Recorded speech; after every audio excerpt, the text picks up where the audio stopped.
Hello class 9th, कैसे हैं सभी बच्चे? बहुत बढ़िया। तो हमारी जो चैप्टर नंबर 6 चल रहा था, आज हम उसी को अपना पूरा करेंगे। 6.1 हमने पूरी कर ली थी और 6.2 एक्सरसाइज है जो हमारी चैप्टर 6 की लाइंस और एंगल, रेखाएं और कोण में, इसके हमने 3 क्वेश्चंस कर लिए थे। आज हम इसके बाकी क्वेश्चंस करेंगे। तो 3 क्वेश्चंस रह गए हैं, उनको भी आज की क्लास में कर लेते हैं और हमारी एक्सरसाइज क्या हो जाएगी, खत्म हो जाएगी। ओके, तो शुरू करते हैं अपनी पढ़ाई।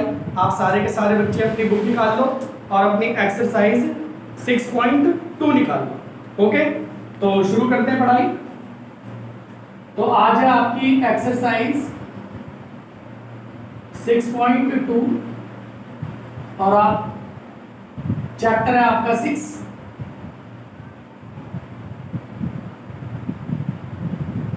लाइंस एंड एंगल्स, रेखाएं और कोण। ओके बेटा, तो शुरू करते हैं। आज हम शुरुआत करेंगे अपनी क्वेश्चन नंबर 4 से। ये आपका काफी इंपॉर्टेंट क्वेश्चन है, एग्जाम में भी कई बार आपसे पूछा गया है। तो देखो क्या है, पहले मैं फिगर बना लेता हूं। ये रही हमारी फिगर। यहाँ पे ये हमारा पॉइंट P है, यहाँ Q है, R, S और ये है हमारा T। ये एंगल हमें दे रखा है 110 डिग्री का। यहाँ पे एंगल दिया हुआ है 130 डिग्री का। और कहा है, हमें गिवन में है, हमें दिया है कि जो हमारा PQ है वो पैरेलल है S से T के। PQ ST के क्या है, पैरेलल है। हमें फाइंड करना है, मतलब ज्ञात करना है एंगल QRS। ओके बेटा, तो ये एंगल हमारा क्वेश्चन मार्क। तो देखो कैसे करेंगे इसको, बहुत आसान तरीके से। सबसे पहले हमें इसमें कंस्ट्रक्शन करनी पड़ेगी। तो आप क्या करो, ये हमारी कंस्ट्रक्शन आ गई, मतलब रचना। Draw a line passing through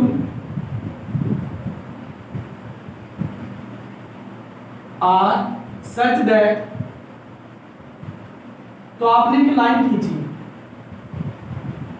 okay जी, इस लाइन का नाम कुछ भी लिख देते हैं, क्या लिख देते हैं, ए बी। तो यहाँ पे ए बी लाइन खींची, such that A B is parallel है P Q as well as S T. मतलब एक रेखा ए बी खींची जो आर से होकर जाती है तथा इस प्रकार की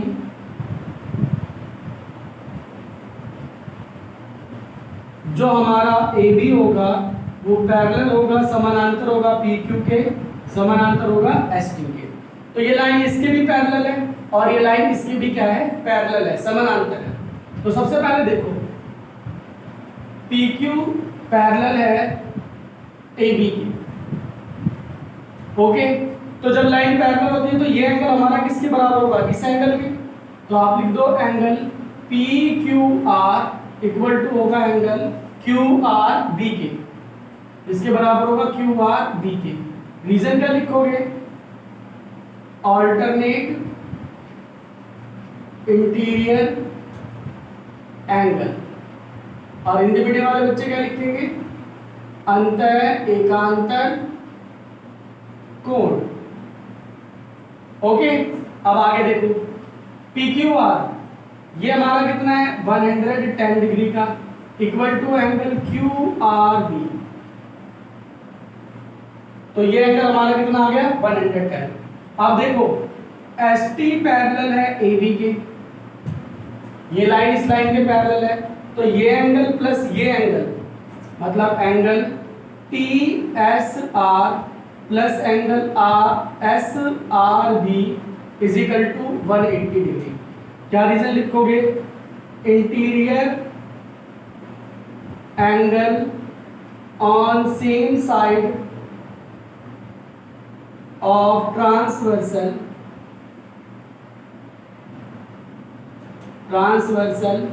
इज सप्लीमेंट्री।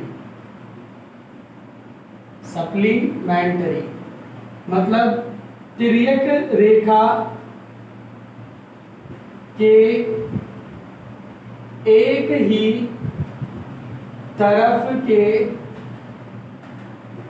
अंतःकोण संपूरक होते हैं।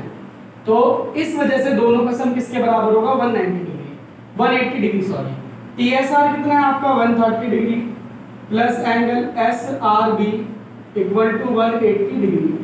तो आपका एंगल SRB कितना हो जाएगा? 180 डिग्री माइनस में 130 डिग्री। आप जब माइनस कर देंगे, घटा कर देंगे, तो कितनी वैल्यू आ जाएगी? बिल्कुल सही, 50 डिग्री। तो आप देखो ये यहाँ से यहाँ तक एंगल कितना है? 110 और इतना एंगल कितना है? 50 डिग्री। हमें QRS निकालना है। तो आप लिख दो नाउ एंगल QRS जो हमें फाइंड करना है। तो क्या करो? एंगल QRB में से माइनस कर दो SRB, एंगल SRB। सही ना? बिल्कुल इजी से माइनस कर देंगे हम। तो माइनस कर देते हैं। ये कितना है आपका? 110 डिग्री। ये कितना है आपका? 50 डिग्री। कितना आ गया आपका? 60 डिग्री। तो आपका एंगल QRS कितना आ गया बच्चों? 1 सिंपल सा 60 डिग्री। इजी है, आराम से आ गया ना सभी बच्चों को। इस वाले सवाल में आपको जो ये कंस्ट्रक्शन करनी है, ये बहुत इंपॉर्टेंट पार्ट है। अगर हम ये कंस्ट्रक्शन ना करें तो हमें बहुत डिफिकल्टी होगी इस क्वेश्चन को करने के लिए, इसलिए ये कंस्ट्रक्शन बहुत जरूरी है। So this is your highlighted important point. Okay जी बेटा, चलो करते हैं नेक्स्ट क्वेश्चन। नेक्स्ट क्वेश्चन है आपका क्वेश्चन नंबर 7। तो क्वेश्चन नंबर 7 करते हैं। 7 क्वेश्चन देखो सभी बच्चे जल्दी से, क्या है उस क्वेश्चन में।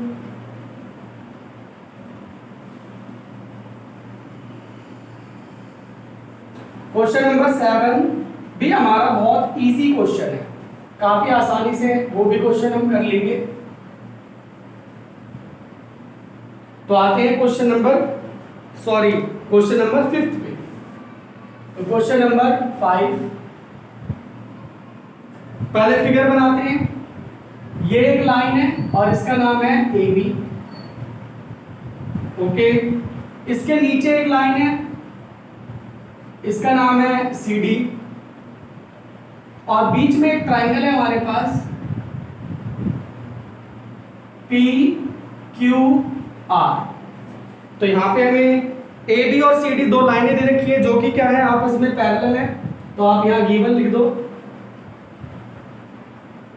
दिया है AB पैरेलल CD, एक चीज दे दी, और एंगल APQ, ये एंगल आपका हैगा 50 डिग्री। यहाँ पे एंगल Y है, यहाँ पे एंगल X है, और यहाँ पे एंगल आपका 127 डिग्री है। ये भी हमें दे रखा है कि ये हमारा 50 है, और एंगल PRD जो है वो हमारा 127 डिग्री है। हमें x और y की वैल्यू निकालनी है। तो बिल्कुल इजी है ये भी, वो कुछ बच्चों ने तो कर भी लिया होगा। बिल्कुल इजी है, अगर किसी भी बच्चे ने इसे ध्यान से किया हो एक्सरसाइज तो बहुत आसान सी है। तो देखो कैसे करेंगे सॉल्यूशन।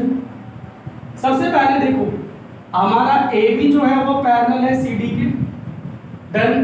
तो हमारा एंगल APQ इक्वल टू होगा एंगल PQR के। ध्यान से देखो ये एंगल इस एंगल के बराबर होगा। क्या रीजन लिखोगे? ऑल्टरनेट इंटीरियर एंगल, ये होते हैं हमारे अंतः एकांतर कोण। दोनों एंगल बराबर होंगे। ये हमारा कितना है 50 डिग्री, ये कितना है x, कितनी आ गई x की वैल्यू 50। लो जी, एक हमारा सिंपल हो गया बिल्कुल आसानी से। अब ऐसे ही angle A P Q, A P Y, A P R, A P R मतलब ये पूरा एंगल इक्वल टू होगा एंगल पी आर डी के। Again reason same, alternate interior angle, आप लिखेंगे अंतः एकांतर कोण। ओके बेटा। अच्छा, ये पूरा एंगल कैसे लिखोगे 50 प्लस वाई, तो 50 degree plus Y is equal to P R D, simple है 127 डिग्री।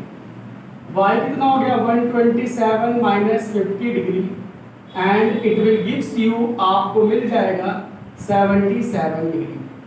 तो ये रही हमारी x की वैल्यू, ये रही हमारी y की वैल्यू एंड पूरा ये हमारा कंप्लीट सॉल्यूशन। तो मैंने कहा था नहीं आसान क्वेश्चन है, क्लियर। आप चलते हैं इस एक्सरसाइज के लास्ट क्वेश्चन पे। चलो तो लास्ट क्वेश्चन करते हैं। आप सभी बच्चे सभी क्वेश्चनों को दोबारा से कर लेना, ठीक है।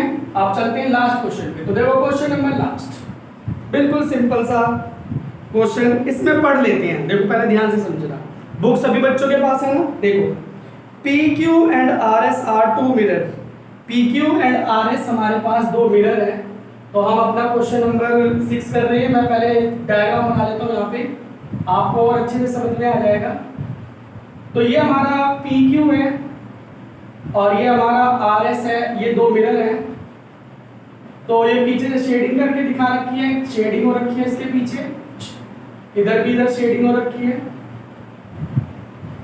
ओके, इसके बाद यहाँ पे एक पॉइंट B है और ये एक रे है। तो ये रे है AB, ये रे AB जो है वो हमारे मिरर P से टकराई और इसका रिफ्लेक्शन हुआ और अब ये दूसरी डायरेक्शन में चली गई। जो हमारा ये पॉइंट है, ये पॉइंट हमारा C है और ये है हमारा यहाँ पर D।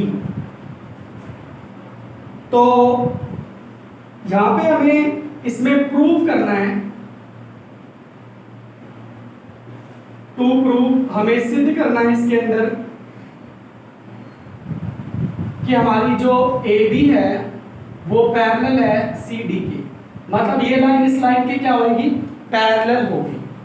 ओके, अब एक बार दोबारा से समझ लो, PQ और RS हमारे पास दो मिरर हैं, दर्पण है और ये प्रकाश की किरण है। थोड़ा साइंस वाला सवाल है ये हमारी लाइन रेज है, प्रकाश किरण है, आई PQ से टकराई, फिर ये दूसरी डायरेक्शन में चली गई। रिफ्लेक्शन पढ़ा होगा ना सभी बच्चों ने, तो रिफ्लेक्शन हुआ और उसके बाद ये हमारे मिरर RS से रिफ्लेक्ट होकर CD से चली गई वापस। तो यहाँ पे बच्चों साइंस का एक कंसेप्ट यूज होगा, वो क्या, सबसे पहले आप इसमें कंस्ट्रक्शन करो, मतलब इसमें रचना करनी पड़ेगी हमें। तो रचना हमने ये करी, draw BX perpendicular on RS and CY perpendicular on PQ। तो आपने क्या किया, BX लंब RS और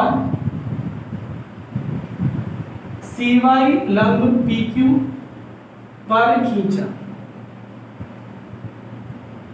तो ये हमने एक नॉर्मल खींच लिया और ये भी हमने नॉर्मल खींच लिया, पूरा यहाँ तक ले लेते हैं। ये हमारा हो गया x और ये हो गया y। अब यहाँ पे जो साइंस का कंसेप्ट है वो ये कंसेप्ट है बच्चों कि जब भी हमारे पास रिफ्लेक्शन होता है, मतलब ये हमारे पास एक मिरर है, लाइट आई टकराई और दूसरी डायरेक्शन में चली गई, तो यहाँ पे डलती है नॉर्मल। ये एंगल हमेशा इस एंगल के क्या होता है, बराबर होता है। इसी को हम बोलते हैं लॉज ऑफ रिफ्लेक्शन।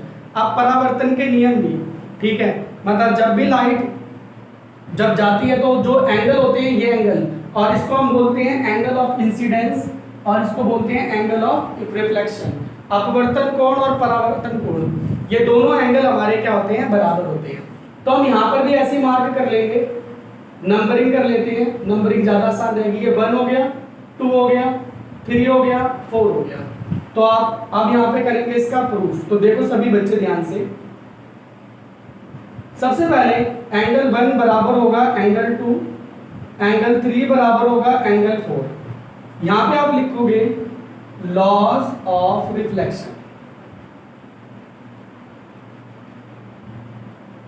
आप हिंदी मीडियम वाले बच्चे लिखेंगे परावर्तन का नियम। उसकी वजह से तो हमारे पास लॉज ऑफ रिफ्लेक्शन होता है, इसकी वजह से। आप देखो बेटा, ये हमारे दो पैरेलल मिरर हैं, ये मिरर हमारे पैरेलल हैं, तो हमारे ये और ये एंगल क्या होंगे, बराबर होंगे। हेयर यहां पर जो हमने BX खींची है ये पैरेलल होगी CY की। देखो कैसे, ये हमने परपेंडिकुलर डाला है 90 डिग्री, ये भी परपेंडिकुलर डाला है 90 डिग्री, दोनों एंगल 90 डिग्री हो गए। तो ये आपस में क्या हो गए, sum of interior angle on same side of transversal supplementary. तो दोनों लाइनें क्या हो गई, पैरेलल हो गई। जब ये दोनों लाइन पैरेलल हो जाएंगी तो एंगल 2 इज इक्वल टू हो जाएगा एंगल 3। ये हो गया आपके पास ऑल्टरनेट इंटीरियर एंगल, मतलब आपका अंतः एकांतर कोण। ओके बेटा जी, अब देखो मल्टीप्लाई कर दो बोथ साइड, या फिर अभी रहने दो। ये हो गई इक्वेशन आपकी फर्स्ट। अब देखो एंगल ABC, इस एंगल को आप क्या लिख सकते हो, एंगल 1 प्लस एंगल 2, और दोनों एंगल बराबर है, 1 इक्वल टू 2 है, तो आप इसे 2 में बदल दो, एंगल 2 एंगल 2। तो एंगल ABC क्या हो गया, 2 एंगल 2। यहां से हम एंगल 2 की वैल्यू निकाल लेंगे तो क्या हो जाएगा, ABC बाय 2। तो हमारे एंगल 2 की वैल्यू आ गई। सिमिलरली बिल्कुल इसी प्रकार, बिल्कुल ऐसे ही जो हमारा एंगल BCD होगा, आप क्या लिख सकते हो, एंगल 3 प्लस एंगल 4। अब हमारे दोनों एंगल बराबर है तो हम 4 को भी 3 में रिप्लेस कर लेंगे।